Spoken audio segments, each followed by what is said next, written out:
లక్ష్మి నేను 9వ తరగతి చదువుతుండే ఏ సెక్షన్. మేము బయట ఫుడ్ ఏం తినలేము. గేట్ తాళమేసులు గేట్ కాడ 2 సార్లు నిలబడిండ్రు. అన్నం మెత్తగా అయింది. ఆలుగడ్డలు వంకాయలు ఉడికి లేవు. మా మా నిదానమే కోసం పాడే సార్ వాళ్ళు ఏమని అనుకుంటారు కానీ మా బాధలు మాకు తెలుసు. వాళ్ళు ఏమంటే ఏమంటారు అయిపోయాయి. సార్ వాళ్ళు ఏమన్నా మీకు అంటారని మీకు భయం అవుతుందే? సార్ వాళ్ళు ఏమన్నారు మళ్ళీ ఎందుకు సార్ వాళ్ళు అని ఇప్పుడే తీసినావు మళ్ళా? ఈ సార్ వాళ్ళ ఆ సార్ వాళ్ళకి మీరెందుకు పెట్టుకున్నారు?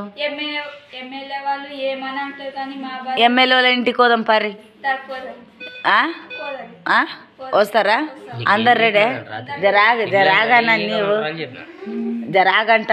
నేను వీడియో ఇప్పుడు పిల్లలు తీసుకున్నా అడిగినవు. నేనేమంటున్నా ఎమ్మెల్యే సారే ఇప్పుడు బయట ఫుడ్ తినే పిల్లలు ఇట్లా అయినరని న్యూస్ వచ్చింది తెలుసా? మళ్ళా గదే అంటున్నా నేను. గదే మాట్లాడరని అంటున్నా. గదే చెప్పురా అంటున్నా.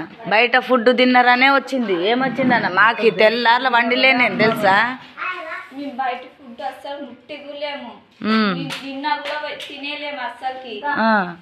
అస్సలకి ఇంకా ఇట్లా ఆడుకునేకి కూడా డైరెక్ట్ కోలే. మళ్ళీ క్లాస్ అక్కడ ఆడుకునేకి కూడా ఇచ్చిలేరు.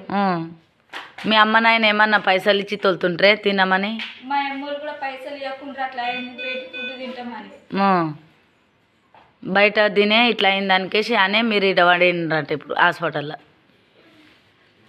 దానికి సమాధానం నిజమా అబద్ధమా? ఫుడ్ నుంచే ఏమా? అబద్ధం.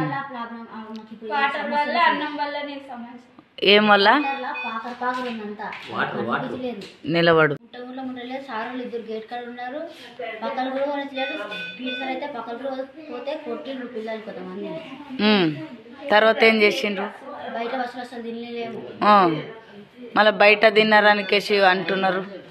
ఎవరు చెప్పినాము కానీ అసలు బయట మన కలెక్టర్ మేడం గారు చెప్పేది. పక్కలో ఉండరు మీరు కూడా అట్లే ఉండరు. పక్కలో ఉండరు మీరు. అరే మీకు మాకు వస్తుంది మళ్ళా వాళ్ళకన్నట్టు మీకన్నా బేకవుతుంది కాదు.